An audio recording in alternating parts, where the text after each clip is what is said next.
우리는 지난 일주일 동안에 예수님께서 이 땅 가운데 보내신 마지막 일주일이라는 제목으로 주일부터 새벽을 깨워 오늘까지 오게 되었습니다. 예수님의 마지막 일주일은 복음서 가운데 가장 중요한 내용이에요. 복음서 전체 내용 가운데 3분의 1 이상이 예수님의 마지막 일주일을 기록하고 있습니다. 예수님의 탄생부터 그분에 관한 이야기가 정말 많이 있을 것인데, 그 가운데 복음서를 기록할 때 예수님의 마지막 일주일을 전체 분량의 3분의 1 이상을 기록했다는 것, 그것 자체가 예수님의 마지막 일주일을 보면 그분께서 이 땅 가운데 남기기를 원했던 모든 메시지를 우리가 발견할 수 있다는 말입니다. 한번 그 내용을 정리해 보도록 하겠습니다. 주일, 예수님께서는 예루살렘에 입성하셨습니다. 입성하셨을 때 일부러 새끼 나귀를 타고 입성하셨어요. 그때 수많은 사람들이 나와서 자신들의 겉옷을 벗어다가 길거리에 깔고, 또 종려나무 가지를 꺾어다가 예수님을 향한 길을 만들어 놓습니다. 그리고 그 가지를 흔들면서 호산나 호산나를 외쳤습니다. 그들은 주님을 향하여 외치고 있지만 그들이 외치고 있는 예수의 이미지는 성경에서 말하고 있는 예수 메시아가 아니었어요. 그들이 욕망하는 또 다른 예수를 외치고 있었습니다. 월요일이 되었습니다. 주님께서 다시 한번 예루살렘 성 안으로 들어가시는 길에 무화과 나무를 보시고 저주하셨어요. 그리고 성전 안으로 들어가 무화과 나무와 같았던 이스라엘 백성이 섬겼던 그 성전을 뒤엎어 놓으셨습니다. 잎은 무성한데, 무언가 화려한데, 종교적인 예식과 율법과 규례를 가지고 화려한 성전을 만들어 놓았지만 그 안에 마땅히 있어야 할 하나님과의 아름다운 신앙적 열매가 없었던 그 성전을 뒤엎어 놓으셨습니다. 화요일이 되셨어요. 화요일날 종교 지도자들과 주님께서 그 전날에 있었던 성전을 뒤엎은 사건과 관련하여 무슨 권위로 이와 같은 일을 행했는가 관련된 논쟁을, 굉장히 많은 논쟁을 벌이십니다. 그들은 하나님을 알아가되 머리로 알아갔던 사람들입니다. 논쟁과 지식과 신학으로 알아갔던 사람들이 종교 지도자들이었어요.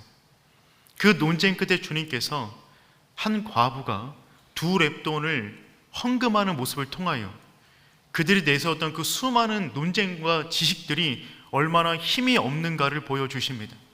신앙은 실제입니다. 지식을 넘어선 실제적 삶, 그것을 주님께서 논쟁의 마지막 결론으로 그들에게 제시해 주신 것입니다. 수요일이 되셨어요. 이날은 침묵의 날이라고 말을 합니다. 주님께서 거의 하신 일이 없으세요. 그런데 적들은 가장 분주한 날이었습니다. 이날 식사 가운데 한 여인이 나와 향유 옥합을 깨트려 단번에 주님의 머리부터 발끝까지 향유법을 붓습니다. 300데나리온 이상이나 되는 그 엄청난 금액을 단번에 주님께 헌신으로 내어드린 것입니다.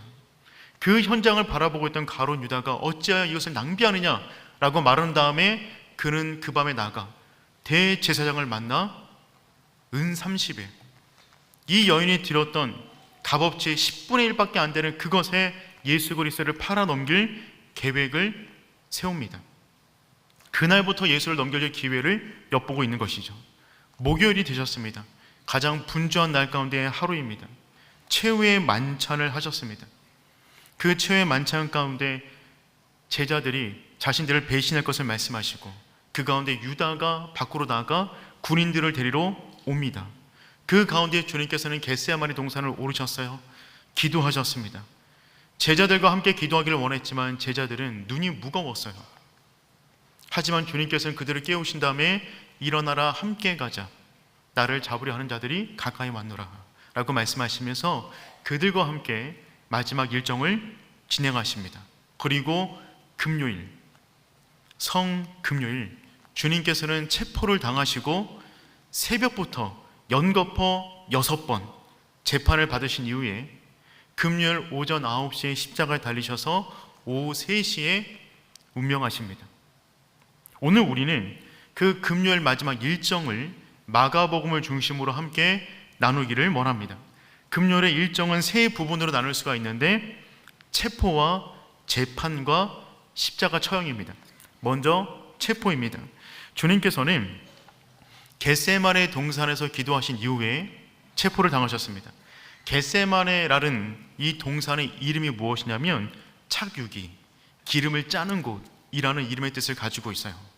그 이름과 걸맞게 주님께서는 땀이 핏방울이 되도록 자신의 내적 기름을 짜내어 마지막까지 기도하고 계십니다. 그분의 마지막 기도는 인류 구원과 관련된 기도와 함께 자신이 끝까지 주님의 뜻을 따를 수 있기를 원하는 그 기도로 주 앞에 기도하고 있었어요. 여러분, 십자가는 기도가 아니면 감당할 수 없는 길이었습니다. 주님 역시 그 십자가를 지시기 위하여 자신의 몸과 피를 짜내듯 기도하고 계셨던 것입니다. 그 장소는 가룟 유다가 너무나 잘 알고 있는 장소였어요. 예수님과 종종 기도하러 갔던 곳이었습니다. 그곳에 가룟 유다가 검과 몽치로 무장된 로마 군인들이 이끌고 주님께로 다가갑니다. 이들은 예수님을 은밀하게 잡기 위하여 조직된 무리들이었어요.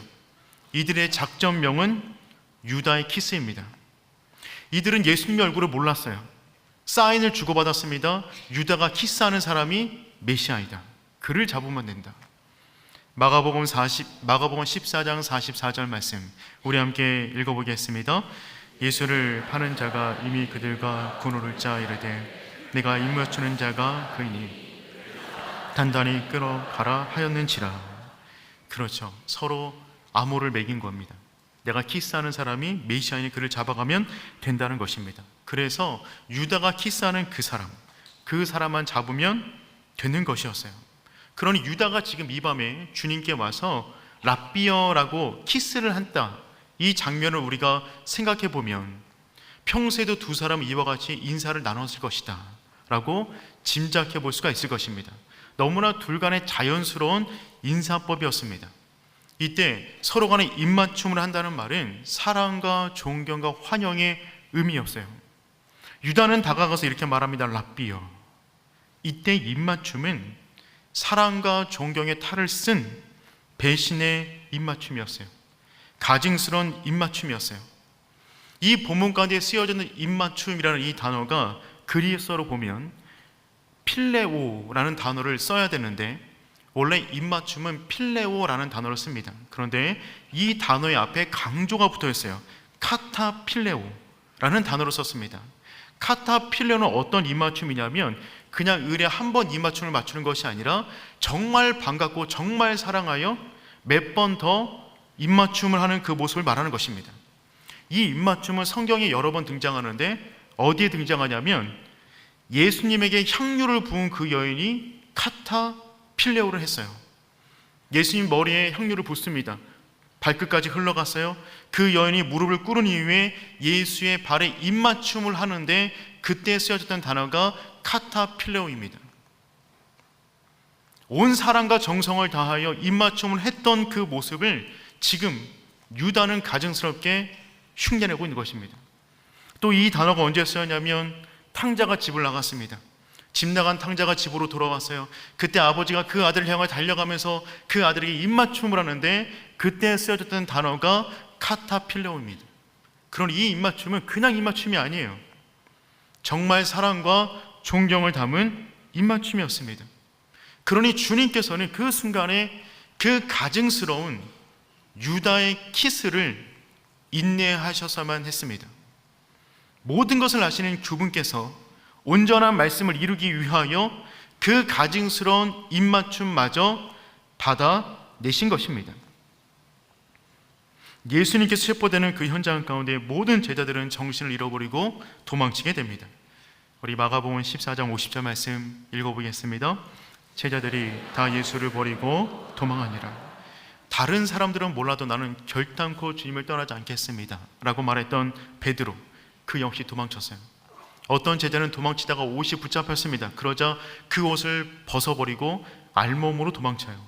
마가복음 14장 51절 52절 말씀 읽어보겠습니다.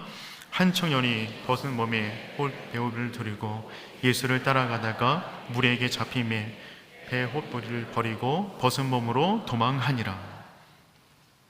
결탄코 주님을 떠나지 않겠습니다 라고 맹세하였던 그 제자들 역시 전부 다 자기 살 길을 찾기 위하여 도망쳤습니다. 진실이 아닌 진리가 아닌 자기 확신 가운데 나온 자기 고백은 위기 가운데 힘을 발휘하지 못하는 법입니다. 그들은 자기 확신 가운데 자기 다짐을 말했어요. 그 자기 다짐이라는 것은 세상의 힘 앞에 그냥 깨지는 것입니다. 결국 모든 제자들이 주님을 떠났어요. 주님은 그 순간에 홀로 체포당하셨습니다. 그런데 중요한 것은 그분의 붙잡힘은 자발적인 붙잡힘이었다는 것입니다. 예수님의 죽음 역시 실수가 아니었어요. 우연히 잡히신 것이 아닙니다. 실패하여 잡히신 것도 아니에요. 그분은 분명 희생하셨지만 피해자가 아닙니다. 그분은 피해자가 아니라 희생자가 되는 것입니다. 우리를 위하여 그분은 희생하셔서 역설적이게도 그분은 우리 가운데 값없이 한량한 너무나 큰 은혜를 주셨다는 것입니다. 그분은 패배자가 아니에요. 승리자로 자기를 희생자로 넘겨주신 것입니다. 그러니 우리는 이 성금요를 맞이하여 예수님이 붙잡히는 그 현장 가운데 우리의 모습을 발견할 수 있어야만 합니다. 주님께서는 우리 때문에 잡히셨어요. 우리 때문에 고통당하셨어요. 우리 때문에 십자가를 지셨기 때문에 주님께서 잡히셨던 이 밤에 그 무리들 가운데 우리 역시 있음을 발견하는 은혜로운 밤 되기를 축복합니다. 이때의 장면을 그림으로 남겼던 여러 가지 많은 그림이 있는데 그 가운데 카라바조의 그리스의 체포라는 그림이 있습니다. 이 카라바조라는 이 화가는 가장 창의적이고 도전적인 화풍을 그렸던 화가로 많이 알려져 있어요. 이 작품을 보시면 이 안에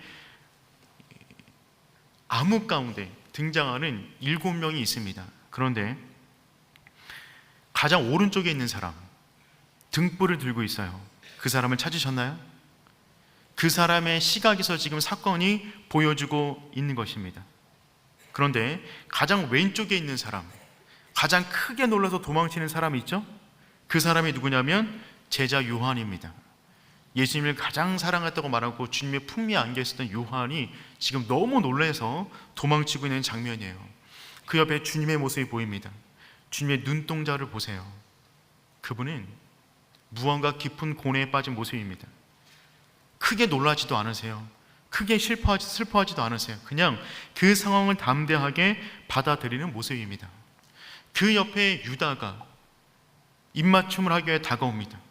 유다의 눈빛을 보세요. 먹잇감을 놓치지 않기 위하여 입맞춤을 하기 위해 다가오는 맹수의 눈빛으로 지금 주님 앞에 다가오고 있습니다. 그 키스를 받아내기 위하여 주님께서는 묵묵히 있으신데 주님의 손을 보세요. 스스로 결박해 놓으셨어요. 아무런 대응도 하지 않으십니다. 그냥 있는 모습 그대로 그 상황을 담대히 받아들이시는 모습을 그려 놓았어요. 그런데 가장 오른쪽에 등불을 들고 있는 그 사람이 베드로라고 합니다. 베드로는 결단코 내는 주님을 떠나지 않겠습니다라고 말을 했는데 베드로가 도리어 등불을 들고 있어요. 그 등불이 도리어 예수님을 더 강하게 비추는 것만 같은 그런 인상을 주게 만듭니다. 베드로는 그 순간에 주님을 지킬 수가 없었어요. 그런데 카라바조는 이 베드로의 얼굴을 그려 놓을 때 그 얼굴을 자기 얼굴로 그려 놓았어요. 카라바조의 자화상을 보면 다음과 같습니다.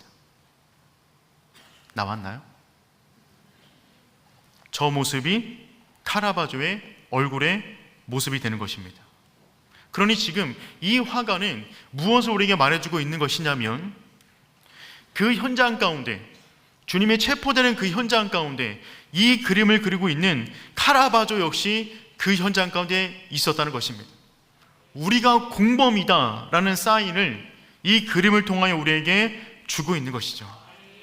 사랑하는 성도 여러분, 우리가 공범입니다. 우리 때문에 그분이 이 땅 가운데 오셨고, 우리 때문에 그분이 고통을 당하셨고, 우리 때문에 그분이 십자가를 지셨습니다. 그러니 성도 여러분, 십자가 아래서 우리의 진실된 모습을 발견할 수 있는 복된 이 밤 되기를 축복합니다. 주님은 그렇게 붙잡히셨어요. 우리 때문에. 그리고 그분은 지금 재판을 받으십니다. 그분의 재판은 정말 힘든 재판이었어요. 한번 재판에 진행됐던 모든 과정을 정리해보면 다음과 같습니다. 6번의 재판을 받으십니다.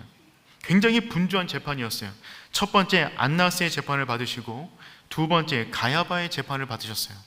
세 번째 다시 한번 산헤드린 재판을 받으시고요, 네 번째 빌라도의 1차 재판을 받으시고, 두 번째 헤롯에게 끌려가서 재판을 받으시고, 세 번째 다시금 빌라도에게 잡혀와 두 번째 재판을 받으신 이후에 십자가형을 지십니다.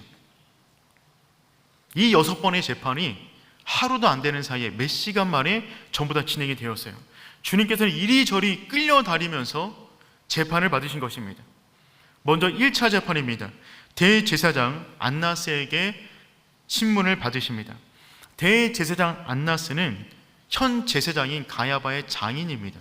그분은 지금 은퇴했지만 지금 이 안나스에게 가장 먼저 끌려온 것을 보아서 이 안나스가 실제적인 주체임을 알 수가 있는 것입니다. 이 재판은 비공식적인 불법 재판이었어요.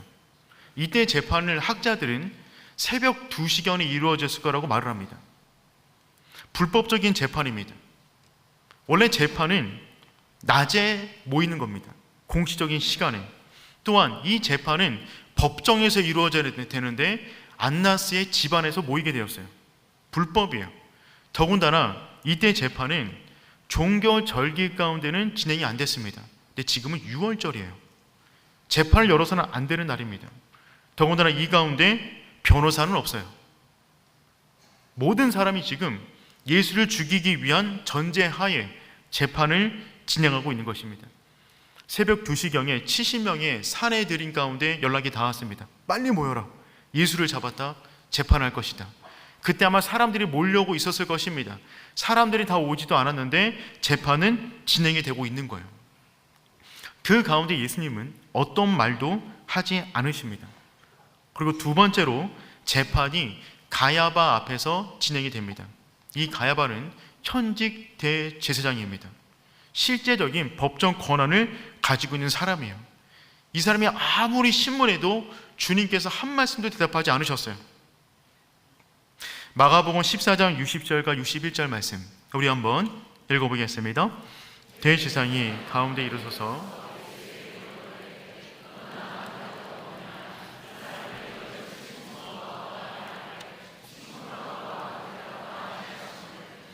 아무리 질문을 해도 예수님께서 침묵하시는 것입니다.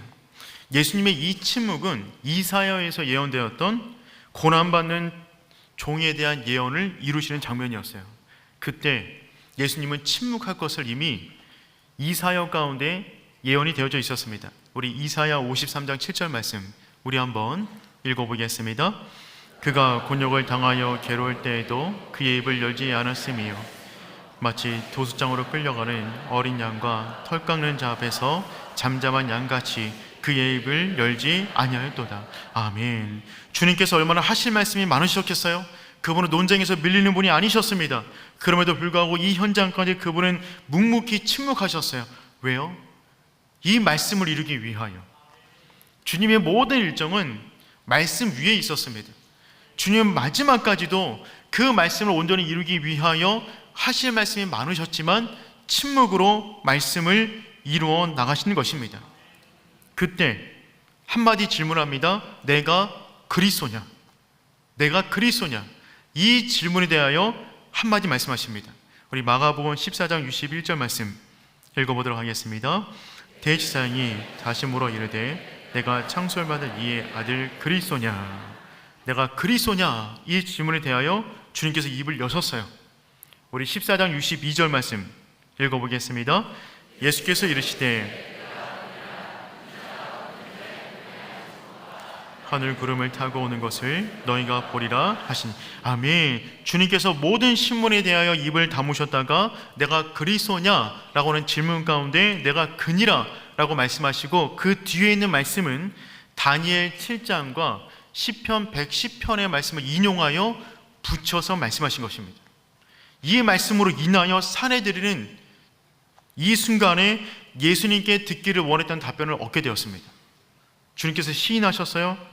내가 하나님의 아들이다. 이 말은 신학적으로 유대인들 입장에서는 신성 모독이었어요. 돌로 던져 죽일 만큼의 신성 모독이었습니다. 또한 주님께서 우주적 왕권을 가지고 이 땅 가운데 오신다라고 하는 다니엘서 말씀을 말씀하셨어요. 이것은 로마 정권에 대한 대항과 같은 말씀이셨어요. 그러니까 지금 사내들이는 예수님의 이 말씀을 통하여 신학적이고 정치적으로 예수를 죽일 수 있을 만한 단서를 얻게 된 것입니다. 이 말이 떨어지자마자 대제사장이 자기 옷을 찢어버립니다.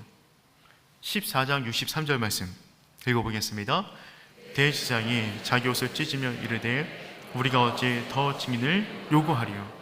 마치 이 말이 나오기만을 기다렸다는 듯이 그 말씀이 나오자마자 옷을 찢어버리고 더 이상 아무도 말을 못하게 만듭니다. 우리에게 무슨 더 증인이 필요하겠는가? 마치 연기를 잘하는 사람처럼, 그 말이 나오기만을 기다렸다는 사람처럼 옷을 찢어버린 다음에 그 다음에 아무도 말을 못하게 막고 그 이후에 묻지마 폭행을 가합니다. 14장 65절 말씀 읽어보겠습니다. 어떤 사람은 그 얼굴을 가리고 주먹으로 치며 이르되 선지자 노릇을 하라 하고 하인들은 손바닥으로 치더라. 그 순간에 사람들은 예수님께 침을 뱉었어요. 그 얼굴을 가리고 주먹으로 치고 하인들이 손바닥으로 때리면서 선지자 노릇 해보라고 예수님을 경멸하기 시작하십니다.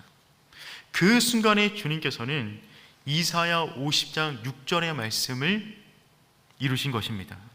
이사야 50장 6절 말씀도 우리 한번 읽어보겠습니다. 나를 때리는 자들에게 내 등을 맡기며 나의 수염을 뽑는 자들에게 나의 뺨을 맡기며 모욕과 침뱉음을 당하여도 내 얼굴을 가리지 아니하였느니라. 아멘. 주님께서는 그 순간 가운데 마땅히 피할 수도 있었지만 그들에게 수염과 뺨과 등과 얼굴을 내어주셨어요. 고통받는 그 순간에도 그분께서는 구약에서 예언된 메시아의 모든 것을 이루기 위하여 모든 것을 온몸으로 받아내신 것입니다. 이때 이분이 받았던 모욕과 조롱과 비참함, 이것은 우리가 받아야 마땅한 것들입니다.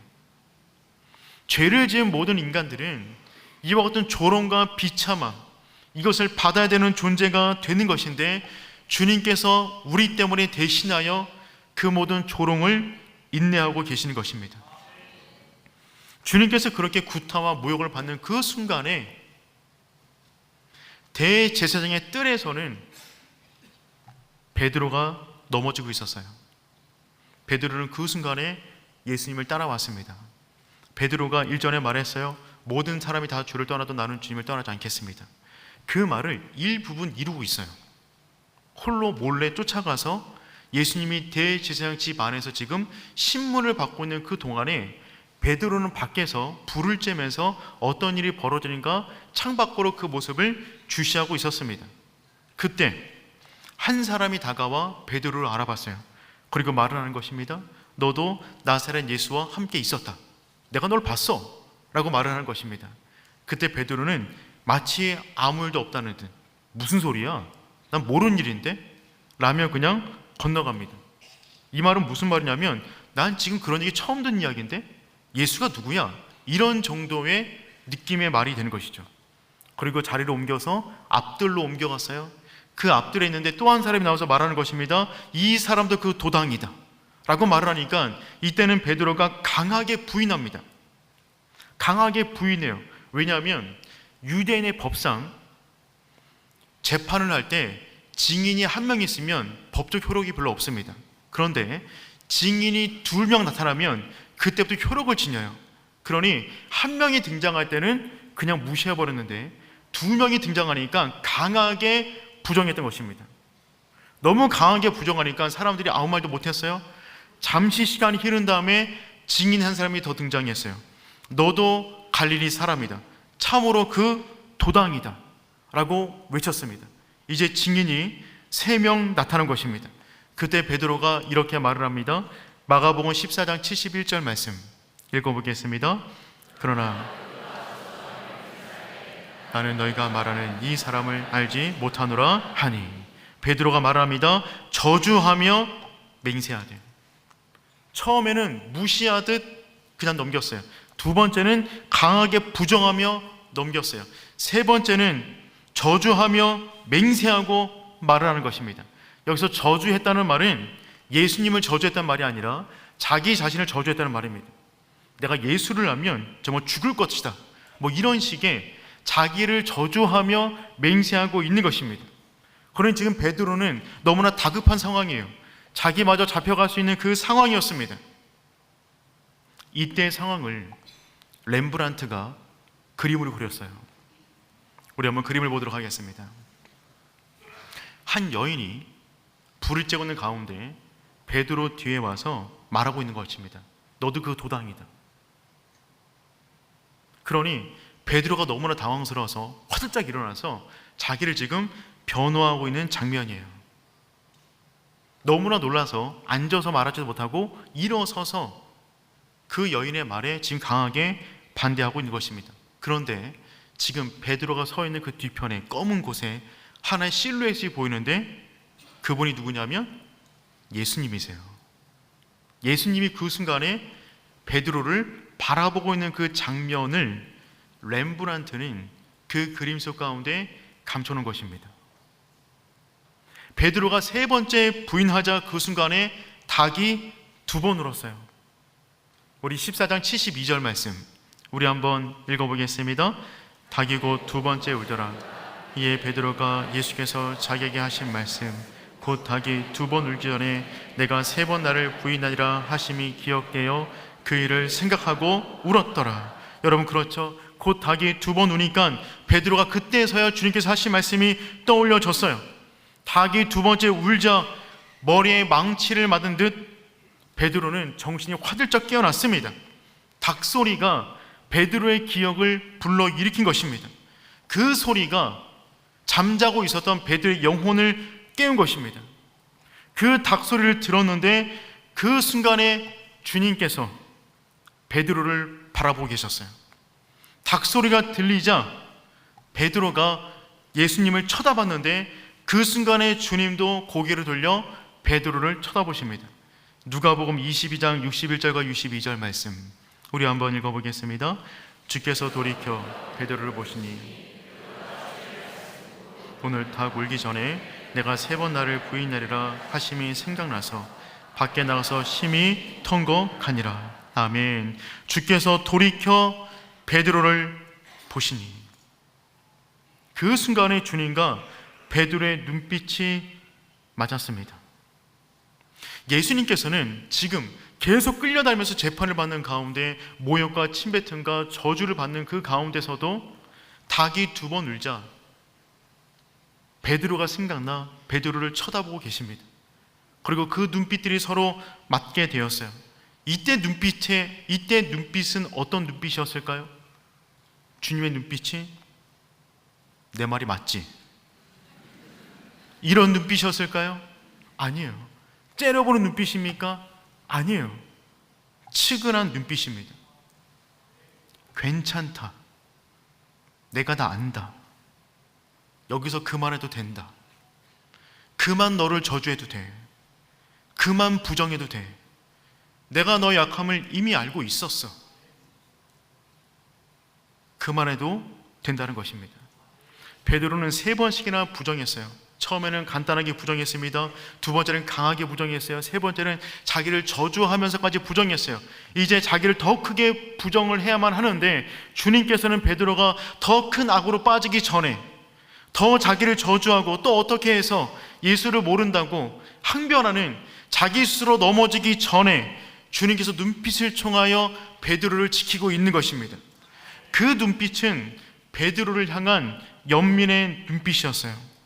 베드로는 말했습니다. 내가 주님을 지키겠습니다. 그런데 지금 주님이 눈빛으로 베드로를 지켜주고 계신 것입니다. 그만 너를 저주해도 된다. 그만 더 거업해도 돼. 사랑하는 성도 여러분, 주님과 눈빛이 맞는 오늘 이 밤 되기를 축복합니다. 베드로는 주님과 눈빛이 맞았어요. 그는 비록 넘어질지언정 주님을 향하여 넘어졌습니다. 그는 주님을 부정할지언정 그분의 눈빛이 머무는 곳에서 부정했어요. 반면 동일한 시간, 비슷한 시간에 또 한 명의 제자가 넘어집니다. 이 사람은 가룟 유다예요. 자신이 받은 은 30달란트를 자신에게 돈을 준 무리에게 다가가서 그 돈을 돌려줘 버립니다. 마태복음 27장 4절 말씀 우리 한번 읽어보겠습니다. 이르되 내가 무죄한 피를 팔고 죄를 범하였도다 하니 그들이 이르되 그것이 우리와 무슨 상관이냐 내가 당하라 하거늘. 예수님을 팔아버린 이후에 가룟 유다는 자기가 얼마나 큰 죄를 지었는가 깨달았어요. 내가 무죄한 피를 팔았다. 그 돈을 다시 돌려주려 합니다. 그때 이 사람들이 뭐라고 말하냐면 그게 우리랑 무슨 상관이냐, 너가 다 당해라 라고 말을 하는 것입니다. 예수가 무죄한 사람인지 뭔지 난 모르겠고 네가 뭘 깨우쳤는지 난 모르겠는데 그건 우리하고 아무 상관없고 네가 저지른 죄인이 네가 다 당하라는 것입니다. 이들은 예수님이 누구인지 아무 상관없었어요. 가룟 유다가 어떤 생각에 변화가 있었는지 아무 관심 없어요. 그들의 목적이 이루었으면 그냥 끝날 일이었습니다. 유다는 그들의 완고함 앞에 동전을 던져버립니다.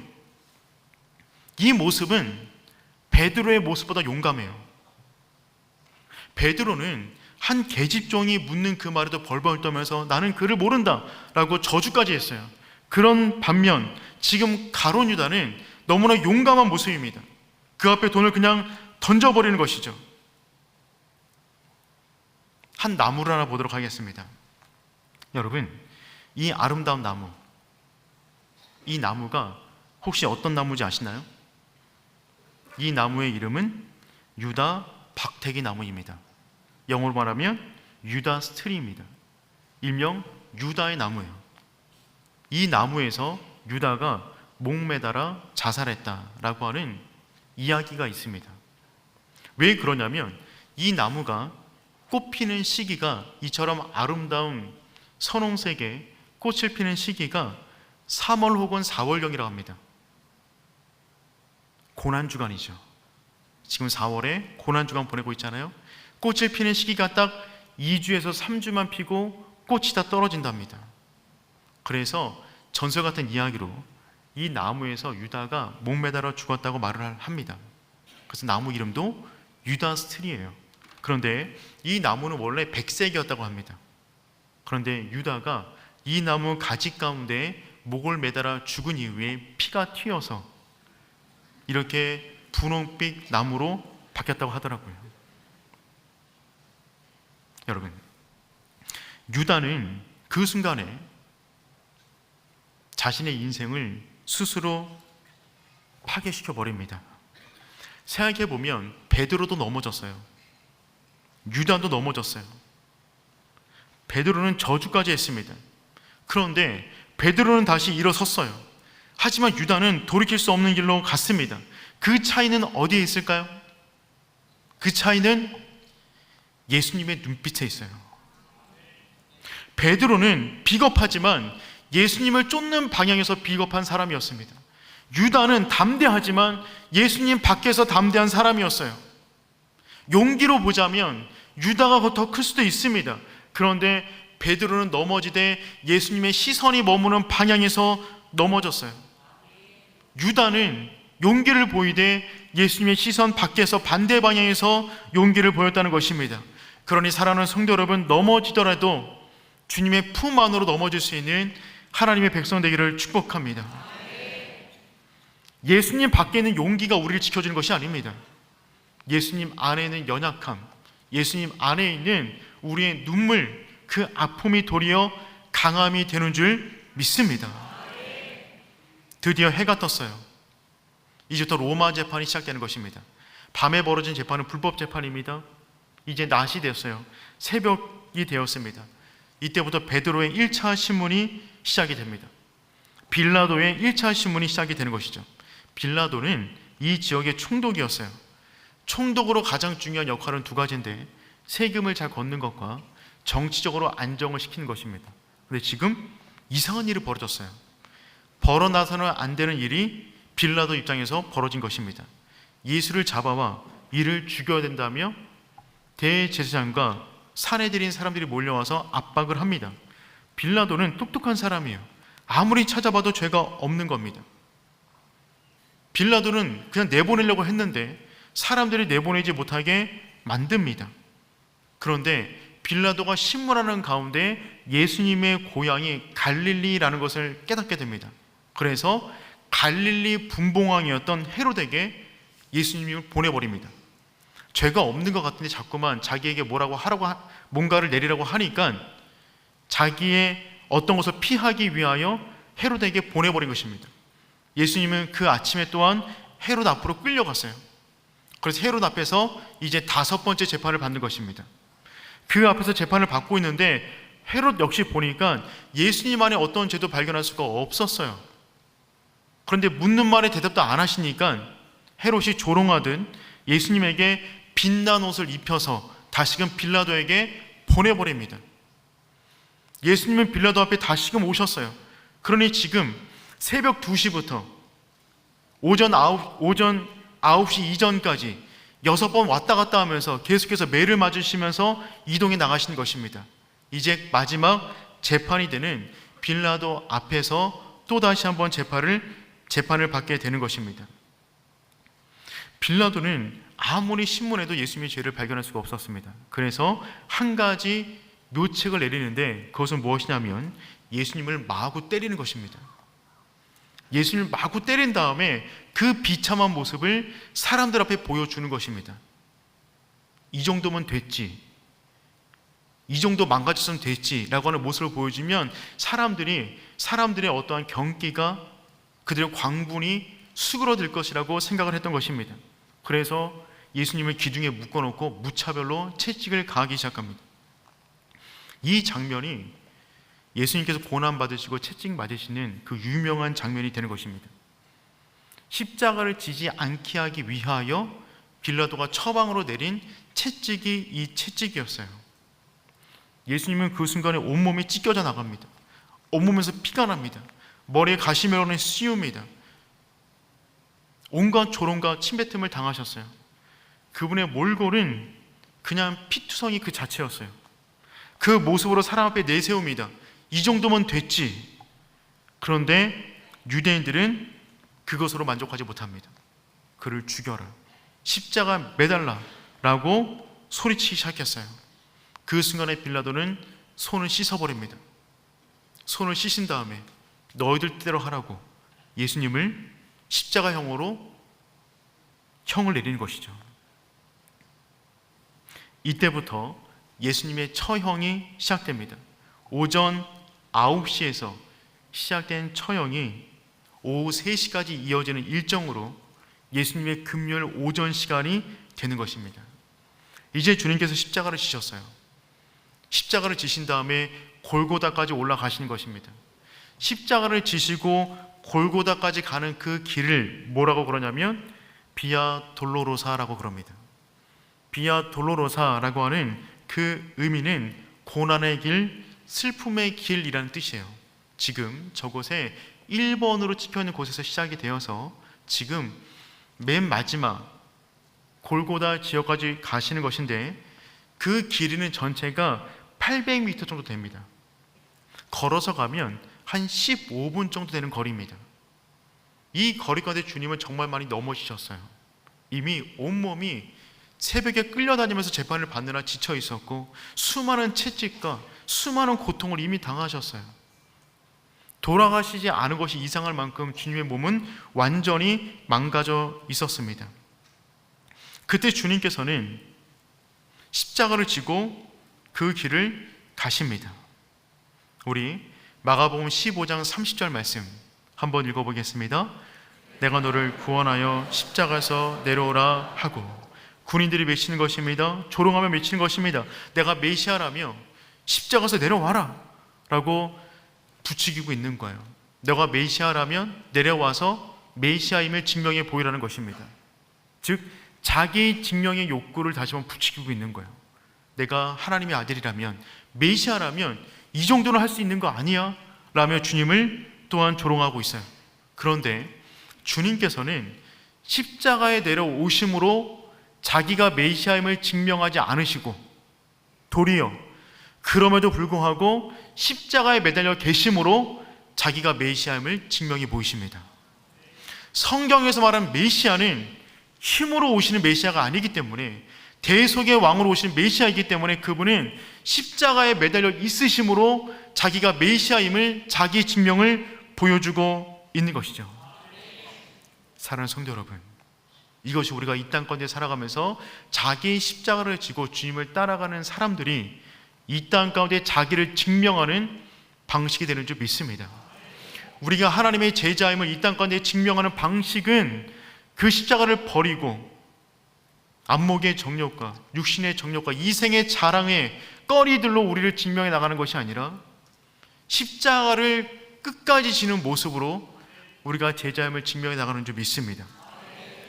주님께서 지금 그 모습을 가지고 지금 골고다로 가고 계시는 거예요.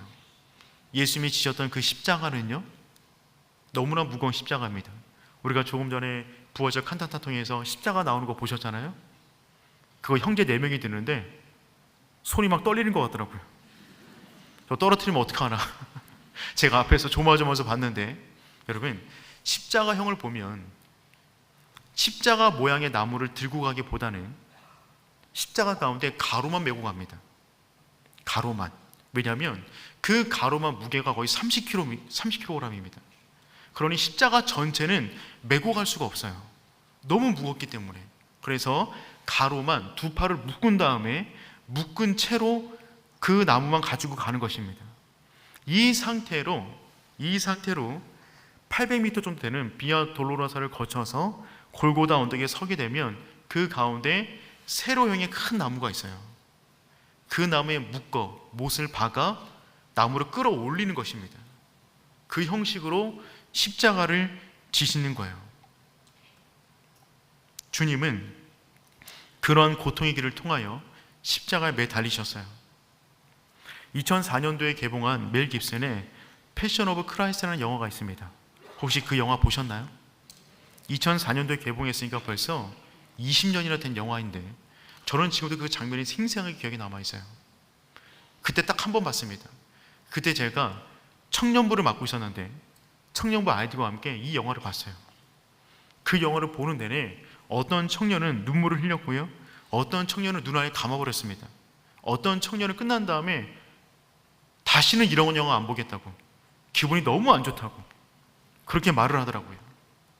근데 여러분, 그 영화에서 보였던 그 반응들이 실은 우리가 겪었어야 할 모습이 되는 것이죠.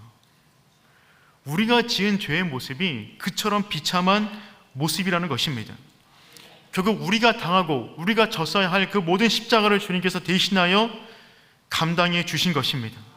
그러니 우리는 그 십자가를 바라볼 때마다 너무 비참하고 너무 고통스럽고 너무 잔인한 모습이지만 그 십자가를 볼 때마다 우리를 향한 놀라운 하나님의 사랑, 그 화해의 메시지로 우리가 그 십자가를 끌어안아야 되는 줄 믿습니다. 주님께서 십자가에 달리셨어요. 그리고 제6시가 되었습니다. 마가복음 15장 33절입니다. 우리 한번 읽어보겠습니다. 제6시가 되매 온 땅에 어둠이 임하여 제9시까지 계속되더니, 제6시는 12시를 말하는 거예요. 12시가 되니까 온 땅에 어둠이 임했어요. 그 어둠이 임하자 주님께서 한마디 말씀을 외치십니다. 34절 말씀 우리 함께 읽어보겠습니다. 제9시에 예수께서 크게 소리질러 이르시되 엘리 엘리 라마 사막다니 하시니,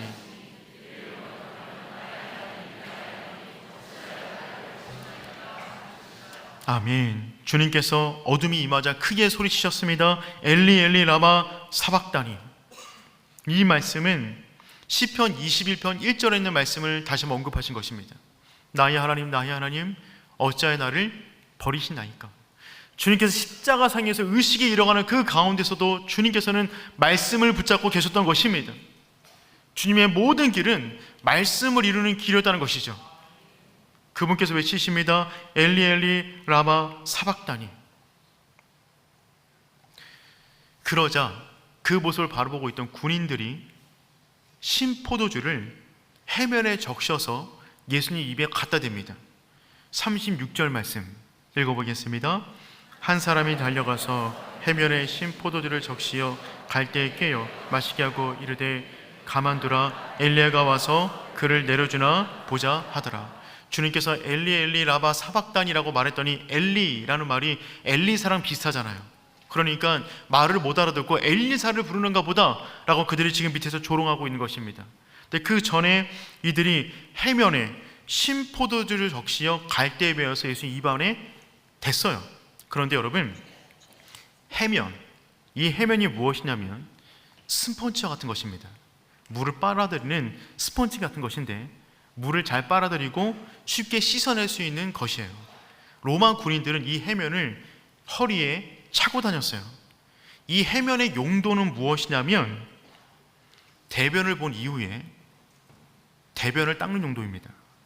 물을 적셔서 대변을 닦고 다시 적셔서 말리고 허리춤에 차고 다니는 거예요. 그러니까 일회용 휴지 같은 거 갖고 다니는 것입니다. 그 해변에 포도주를 적시어 예수의 입이 된 거예요. 예수를 위한 동정의 표현이 아니라 지독한 경멸의 표현을 하고 있는 것입니다. 주님께서는 우리가 당해야 할 모든 조롱을 끝까지 받아내십니다. 그리고 주님께서 마지막 한 말씀 외치세요. 37절 말씀 읽어보겠습니다. 예수께서 큰 소리를 지르시고 숨지시니라. 아멘. 주님께서 6시간 동안에 십자가상에서 고통을 마치시고 오후 3시에 운명하셨어요. 그 순간에 놀라운 일이 벌어집니다. 38절 말씀 읽어보겠습니다. 이에 성소 휘장이 위로부터 아래까지 찢겨져 둘이 되니라. 아멘. 주님께서 숨을 거두실 때 나타났던 현상 가운데 한 가지는 무엇이냐면 휘장이 위로부터 아래로까지 완전히 찢어지게 되었습니다. 여러분, 이 당시 휘장이라는 것은 높이가 18m예요. 엄청나게 높아요. 그 너비가 9m입니다. 그러니까 이 본당보다 더 큰 거예요. 엄청나게 큰 휘장이 있는데 저 휘장의 두께가 10cm입니다. 그러니까 이 휘장을 한번 빨려면 제사장 300명이 달라붙었어요.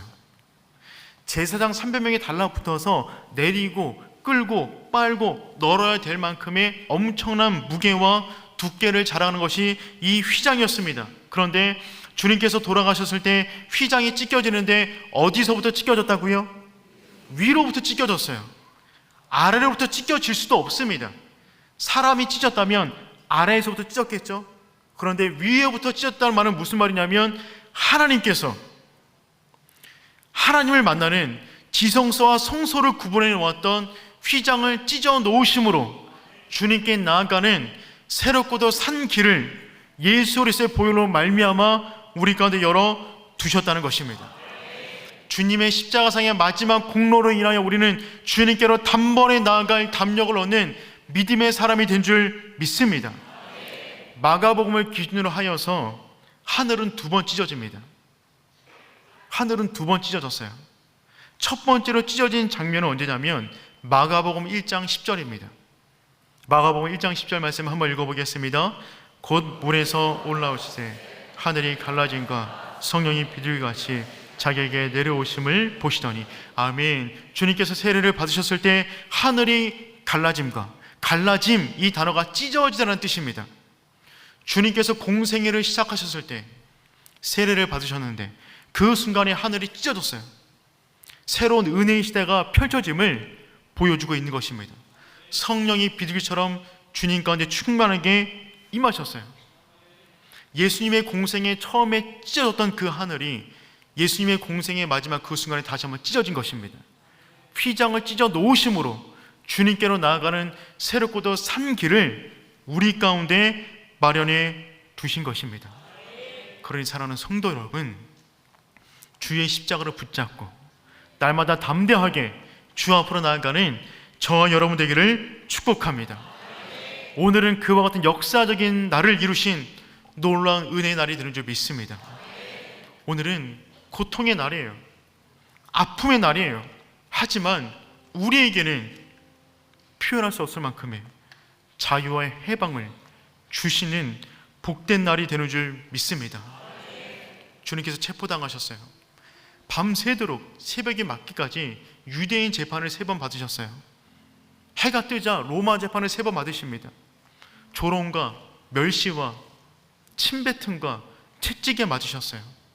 십자가를 지십니다. 사람들이 조롱합니다. 해면에 포도주를 적시어 예수님 입에 쑤셔 넣습니다.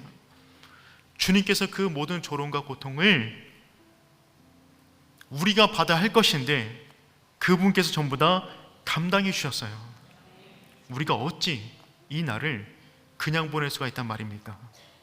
사랑하는 성도 여러분, 십자가를 더 깊게, 더 넓게, 더 진하게 사랑하는 저와 여러분 되기를 축복합니다.